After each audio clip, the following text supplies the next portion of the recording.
चलिए आगे बढ़ते हैं। लोकसभा चुनाव के बाद अब उत्तर प्रदेश में उपचुनाव को लेकर भी राजनीतिक दल अपनी तैयारियों में जुटे हुए हैं।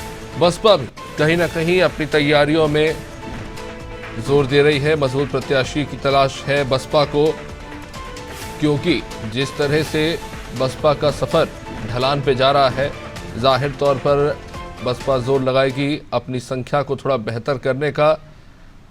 अब ऐसे में जिला अध्यक्षों से उनके क्षेत्र के लिए उम्मीदवारों के नाम पर जानकारी मांगी गई है।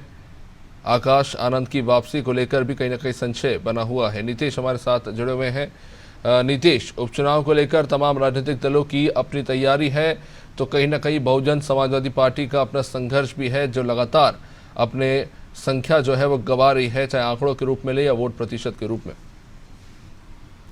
जी बिल्कुल, बात करें लोकसभा चुनाव में जिस प्रकार से बहुजन समाज पार्टी का प्रदर्शन रहा है, इस पर तमाम लगातार सवालिया निशान उठे हैं। इसके साथ ही बहुजन समाज पार्टी ने बड़ा एक्शन भी लिया, लेकिन अब ये सब एक्शन कोई बहुत ज्यादा कारगर साबित होते हुए दिखाई नहीं पड़ रहे हैं। लेकिन जहां तमाम राजनीतिक दलों को, चाहे वो कांग्रेस हो, चाहे वो सपा हो, चाहे भाजपा हो, उनके सामने एक बार मौका था अपनी ताकत का प्रदर्शन करने का, जो लोकसभा चुनाव में साफ तौर पर देखा जा सकता है कि जिसमें तमाम राजनीतिक दलों की शक्तियां कम हुई हैं। लेकिन अब इस बीच में एक मौका मिला है जिसमें से तमाम विधायक जो वर्तमान समय में सांसद बन चुके हैं, जहां की सीटें खाली हुई हैं, वहां पर चुनाव होने हैं। और ऐसे में बहुजन समाज पार्टी अब ये सोच रही है कि जिन सीटों पर उपचुनाव होने हैं, अगर वहां पर प्रत्याशी विजयी घोषित हो जाता है या जीत जाता है, तो कहीं ना कहीं एक अच्छा संदेश आने वाले 2027 को लेकर बहुजन समाज पार्टी दे सकती।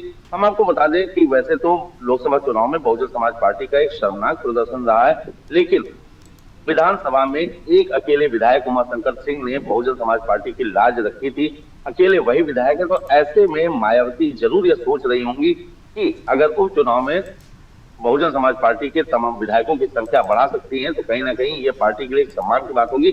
लेकिन यहाँ पर अभिषेक, एक बात सबसे बड़ी बात है कि बहुजन समाज पार्टी के जो मायावती के भतीजे आकाश आनंद थे, उनके नाम को लेकर चर्चाएं नहीं चल रही है।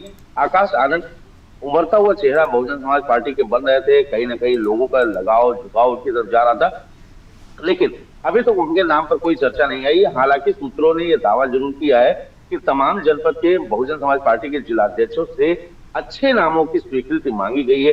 अब अच्छे नामों की स्वीकृति किस आधार पर दी जाएगी, बहुजन समाज पार्टी ने अभी इसका भी कोई खुलासा नहीं किया है। लेकिन जैसा कि हमारी टेलीफोनिक चर्चा कई लोगों से हुई, उन्होंने साफ तौर पर यह भी कहा कि वो अपना नाम आगे नहीं लाना देना चाहते हैं। लेकिन वास्तविकता ये है अभिषेक, उत्तर प्रदेश से बहुत बड़ी, कि बहुजन समाज पार्टी से भी विधानसभा का उपचुनाव लड़ने के लिए जो बहुत अच्छे चेहरों की बात की जा रही है, उनमें से अभी तो फिलहाल कोई आगे नहीं आ रहा है। क्या जोड़ तोड़ की राजनीति होगी, कैसे क्या होगा, ये तो भविष्य बताएगा।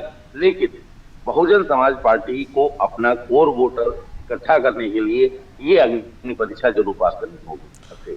निश्चित रूप से अग्नि परीक्षा है बहुजन समाजवादी पार्टी के लिए उत्तर प्रदेश में अपनी प्रासंगिकता बनाए रखने के लिए। बहुत बहुत शुक्रिया नीतीश विस्तृत जानकारी के लिए। तो उपचुनाव को लेकर तमाम राजनीतिक दल अपनी अपनी तैयारियों में जुटे हुए हैं। अब आने वाले समय में देखना होगा कि बहुजन समाजवादी पार्टी की क्या रणनीति होती है प्रत्याशी चुनाव को लेकर।